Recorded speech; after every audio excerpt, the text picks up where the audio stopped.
மே 1 உழைப்பாளர் தினம். லேபர் டே, international workers டே என்பது உலகம் முழுவதும் கொண்டாடப்படும் ஒரு முக்கியமான நாள். இது பொதுவாக உழைக்கும் மக்களின் உரிமைகள் மற்றும் அடிப்படை சேமிப்புகள் குறித்து விழிப்புணர்வு ஏற்படுத்தும் நாளாக கருதப்படுகிறது. மே 1 உழைப்பாளர் தினத்தின் முக்கியத்துவம். வரலாற்று பின்னணி. 1886ஆம் ஆண்டு மே 1ஆம் தேதி அமெரிக்காவின் சிகாகோ நகரத்தில் வேலை நேரத்தை 8 மணி நேரத்திற்கு கட்டுப்படுத்தும் கோரிக்கையுடன் தொழிலாளர்கள் பெரிய போராட்டம் நடத்தினர். இந்த போராட்டத்தின் போது பலர் உயிரிழந்தனர், காயமடைந்தனர். அதன் நினைவாகவே 1890 முதல் உலகம் முழுவதும் மே 1 உழைப்பாளர் தினமாக கொண்டாடப்படுகிறது. நோக்கம்: தொழிலாளர்களின் உரிமைகள், சமூக நலன் மற்றும் வேலை சூழ்நிலை குறித்த விழிப்புணர்வை ஏற்படுத்தும் நாள்.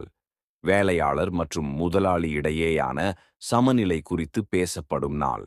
இந்தியாவில் இந்தியாவில் 1923ஆம் ஆண்டு முதல் மே 1 தொழிலாளர் தினமாக கொண்டாடப்படுகிறது. சென்னை நகரத்தில் காம்ரேட் சிங்காரவேலு செட்டியார் தான் முதல் முறையாக இதை ஏற்பாடு செய்தார்.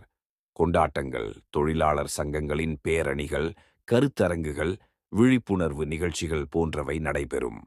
முடிவுரை: மே 1 உழைப்பாளர்கள் தினம் என்பது உழைக்கும் மக்களுக்கு அஞ்சலி செலுத்தும் ஒரு நாள் மட்டுமல்ல, அவர்களது உரிமைகள் மற்றும் நலன்கள் குறித்து சிந்திக்கச் செய்யும் ஒரு முக்கியமான நாளாகும்.